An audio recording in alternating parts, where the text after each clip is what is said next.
Hey, this is Josh Brown with Clean Pro Exteriors. We're located in eastern North Carolina, and we serve our area with a soft wash cedar shake roof cleaning. If you have questions about our soft wash process, we also have another video explaining exactly what that is and why it's the best process for a cedar shake roof.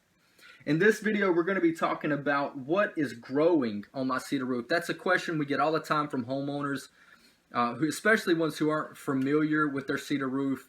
You know, a lot of people are, they just bought a house and this is their first house with a cedar roof, and they're not completely educated on exactly the functions of a cedar shake roof.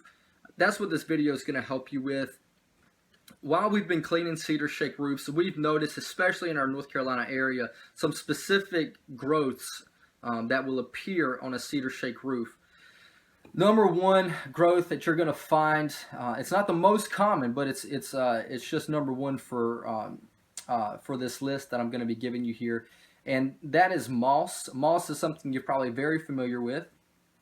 Now, when moss grows, it develops a sponge over the cedar, and when it rains, that thick layer of moss remains wet, and it does not allow the cedar roof to be able to dry underneath. As you can imagine, if wood is not able to dry out, it will quickly begin to rot. Some of the worst rotting cedar roofs I've ever seen is ones that have had moss on it for years at a time, and they have not taken care of that problem with a roof cleaning. So that's number one, and number two would be lichen. Lichen is some white spots, sometimes orange or reddish spots that can come up on the roof, and they will actually eat the roof so aggressively that it will cause a black stain on the roof, and it can only come off through our cleaning process that we use with a safe soft wash process. Those things have to be eradicated so that it can stop the deteriorating process. I've actually seen trees growing on cedar roofs. What happens is over time, when deposits and things like dirt and debris begin to grow between the cracks of a cedar shake, these trees can grow in between those cracks. A little seed can get in there and a tree can begin to grow. And obviously you don't want a tree growing in your roof, so that can become a big problem. Another one that we face here in North Carolina a lot is these little things that we like to call British soldiers.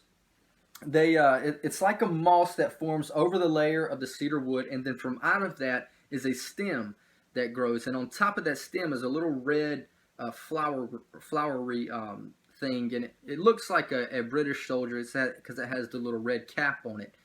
Another problem that you face with cedar roofs is a black film that will grow. That can be either algae or it can be tannin. Tannin is an oil that leaks out of the cedar shake over time when it's not well maintained. And then you have brown and black rot fungi.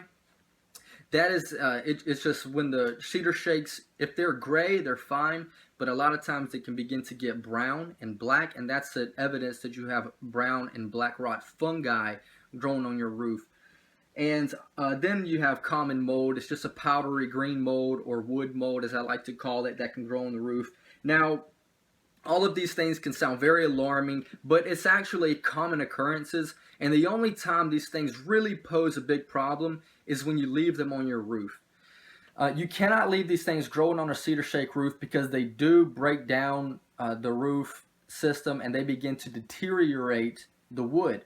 It breaks down the lignin, and cedar shakes can last up to 40 to 60 years, but if these things grow and you don't maintain your roof, then you may only get 20 years out of your shingle. And some of you may know, if you've replaced a cedar roof before, cedar roof replacement can be very, very expensive. And so I recommend having your cedar shake cleaned every 5 to 8 years. It's a good time frame just to take care of these infestations, and we can actually eradicate all of these things with our solution, and we safely remove it. If you got any questions about how we do that, you can go to our video explaining that process. But we can take care of that problem for you. If you got any questions, feel free to give me a call, and I will be happy to answer any of those questions that you have. Thank you.